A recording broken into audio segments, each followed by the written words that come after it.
প্রজন্মের জনপ্রিয় অভিনেতা আরিফিন শুভ 2023 সালে মুক্তি পায় তার অভিনীত বহুল আলোচিত সিনেমা মুজিব একটি জাতির উপকার।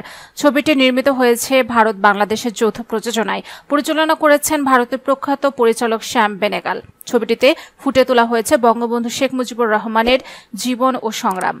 আলোচিত এই সিনেমায় বঙ্গবন্ধু চরিত্রে অভিনয় করেছেন শুভ। মাত্র 1 টাকা পারিশ্রমিক নিয়ে এই সিনেমায় অভিনয় করেছিলেন এই নায়ক।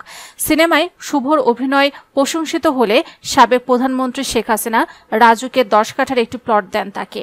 এদিকে কোটা সংস্কার আন্দোলনে ছাত্র জনতা তোপের মুখে দেশ ছাড়েন শেখ হাসিনা। এতে বিপদে পড়েন নায়ক শুভ। কথা ওঠে তার প্লটটি নিয়ে। এই নিয়ে চারদিকে যখন আলোচনা সমালোচনা, তখন প্লট নিয়ে বেরিয়ে আসে চাঞ্চল্যকর তথ্য। জানা গেছে সংরক্ষিত কোটায় প্লট পান শুভ। সংরক্ষিত কোটা 10-এর 1 ধারা অনুযায়ী রাজুক এলাকায় নিজস্ব প্লট বা ফ্ল্যাট নেয় এমন সংসদ সদস্য, বিচারপতি, মুক্তিযোদ্ধা, রাজনীতিবিদ, সরকারি বেসরকারি কর্মকর্তা এবং যারা রাষ্ট্র গুরুত্বপূর্ণ কাজে অবদান রেখেছেন তারা এ ধারায় প্লট পাবেন। এ ধারা অনুযায়ী বোর্ড সভার সিদ্ধান্তে 2023 সালে 27 নভেম্বর উপপরিচালক নায়েব আলী শরীফ স্বাক্ষরিত এক আদেশে শুভকে এ প্লট চূড়ান্ত বরাদ্দ দেয় রাজুক। এ প্রসঙ্গে রাজুকের তৎকালীন চেয়ারম্যান আনিসুর রহমান মিয়া সংবাদ মাধ্যমকে বলেন, সংরক্ষিত কোটায় আরিফিন শুভকে প্লট বরাদ্দ দেওয়ার বিষয়টি সরকারের সিদ্ধান্ত অনুযায়ী হয়েছে।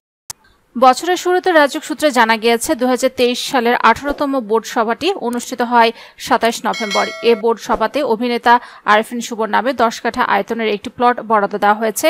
পরে পূর্বাচল নতুন শহর প্রকল্পের দায়িত্বপ্রাপ্ত কর্মকর্তা অভিনেতা আরিফিন শুভর বসুন্ধরা আবাসিক এলাকার বাড়ির ঠিকানায় চিঠি দিয়ে বরাদ্দের এ সিদ্ধান্ত জানিয়ে দেন। এ সময় রাজুক সূত্র আরও নিশ্চিত করেছিলেন, গত 31 ডিসেম্বর পূর্বাচল নতুন শহর প্রকল্পের দায়িত্বপ্রাপ্ত কর্মকর্তা আরিফিন শুভর নামে প্লট বরাদ্দের বিষয়টি নিশ্চিত করে তার বসুন্ধরা আবাসিক এলাকার বর্তমান ঠিকানায় চিঠি পাঠান।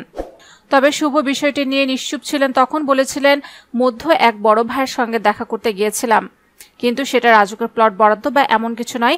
যদি প্লট বরাদ্দ পেয়ে থাকি তখন আমি নিজেই সবাইকে জানাবো। এটা নিয়ে আর কিছু বলতে চাই না।